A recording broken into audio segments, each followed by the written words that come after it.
Oh mga guys, nandito tayo ngayon sa pangalawa kong bahay dito sa US. Mga guys, no? Ito yung may swimming pool sa likod. Yan mga guys, i-front natin ang camera.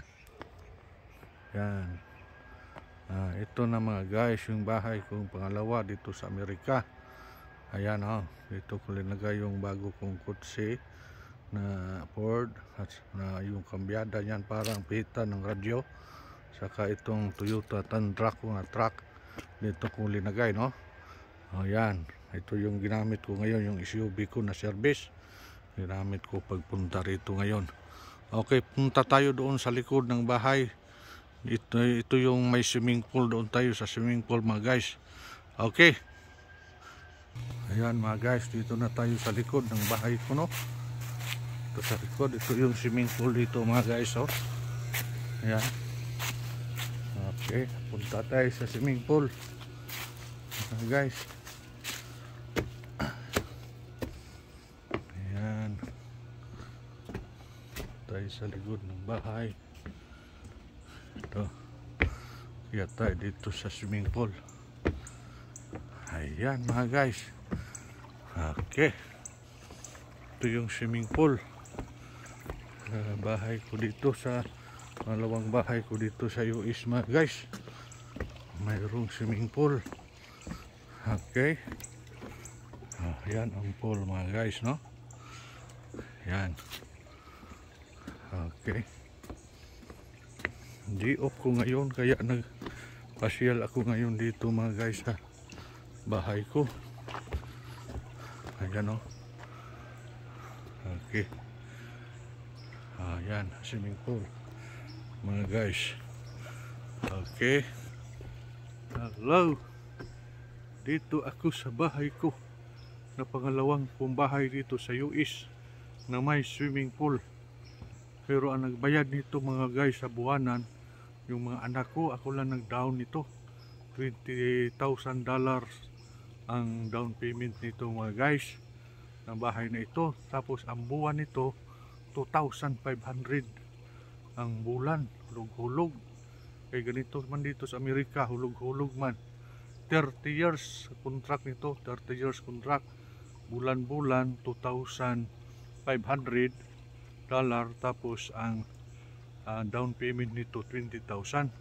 Ako lang nag-down nito ng 20,000. Nag-withdraw ako doon sa 401k ko. Ano yung 401k? Yan ang parang bangko mo sa trabaho.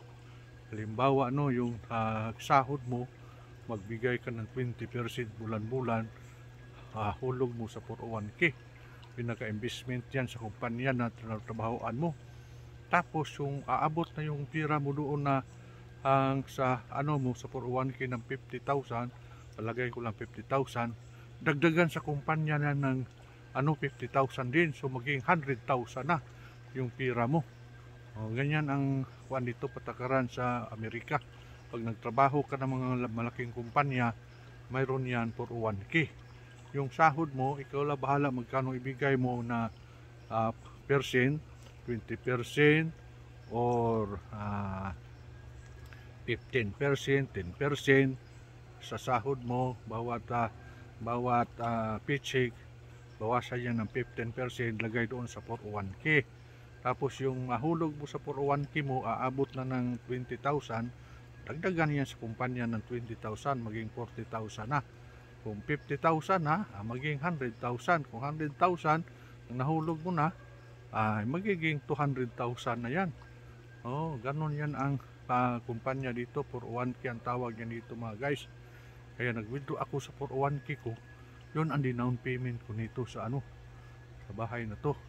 Tapos yung mga anak ko na 3, tapos naman sila ng pag-aaral, may mga trabaho na sila dahil mana man sila sa akin nga nakatapos din ng pag-aaral, no? May mga magandang trabaho na rin. Sila na naghulog-hulog dito buwanan, 2,500 ang bulan mga guys. Okay, ayan mga guys. Yan siya. Nag-ilaw na yung mga guys. Nag-ilaw na, linagyan ko ng light ito na solar.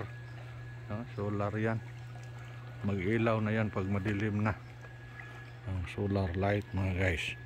Okay mga guys, hanggang dito muna ang vlog natin. Naka-vlog ako ngayon dahil day off ko ngayon, araw na Tuesday, day off ko ngayon kaya nag-vlog ako. Okay, hanggang dito muna ang vlog natin. Bye bye, goodbye.